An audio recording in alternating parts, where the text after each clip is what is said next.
নিকট একটা স্মারকলিপি প্রদান করতে এসেছি।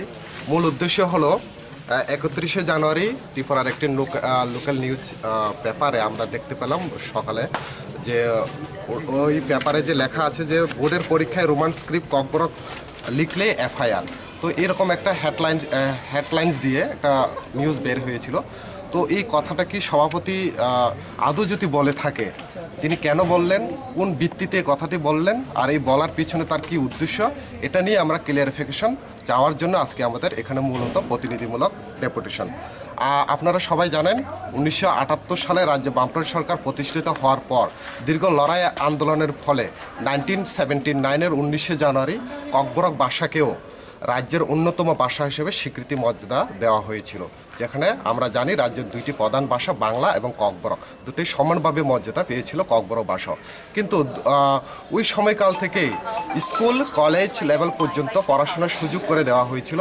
সেখানে দীর্ঘদিন ধরে আমাদের ককবরকের স্ক্রিপ্ট নিয়ে একটা সমস্যা তৈরি হয়েছিল।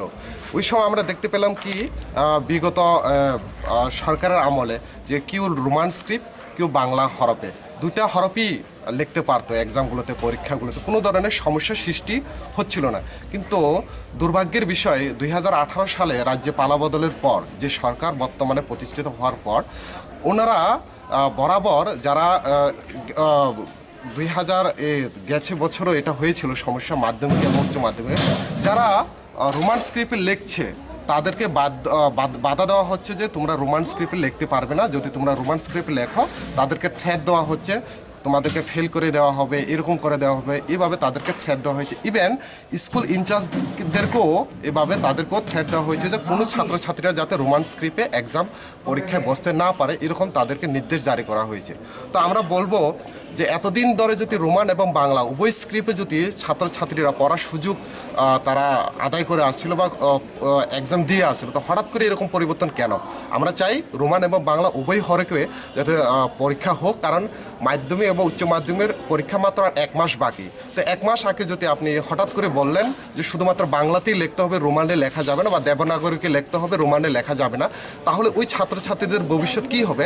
যারা ইংলিশ মিডিয়াম থেকে বিলং করে, যারা হঠাৎ যারা প্রিপারেশন নিয়েছিল রোমান স্ক্রিপ্টে, যারা প্রিপারেশন নিয়েছিল বাংলা স্ক্রিপ্টে, তাদের ভবিষ্যৎ কী হবে? মাত্র হাতে 1 মাস সময়, আর আপনি হঠাৎ করে এখন বলে দিচ্ছেন না, যদি আপনি রোমান স্ক্রিপ্টে লেখেন আপনার বিরুদ্ধে এফআইআর করা হবে।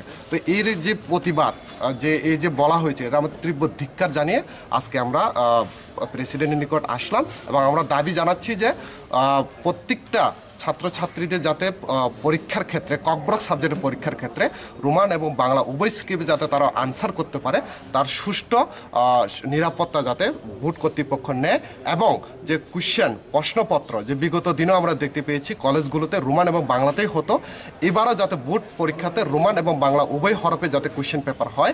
কারণ এইভাবে যদি না হয় তাহলে আমরা ককবরক যে ভাষা, এই ভাষা বিকাশের ক্ষেত্রে ব্যাঘাত ঘটবে। কেননা অনেক এরকম ইংলিশ মিডিয়ামের ছাত্রছাত্রীরা রয়েছে যাদের ক্ষেত্রে বাংলার অসুবিধা হয়। তার জন্য আমরা টিএসইউর যে সেন্ট্রাল কমিটি থেকে আজকে প্রতিনিধিমূলক ডেপুটেশন, এই ডেপুটেশন থেকে আমি টিএসইউ কেন্দ্রীয় কমিটির সম্পাদক সুজিত ত্রিপুরা, সভাপতি নেতাজি দেববর্মা, দীপসানো, তৃষ্ণা এবং বাদল, আমরা একটা 5 জনের প্রতিনিধিমূলক আজকে আমরা এখানে মিলিত হতে আসছি।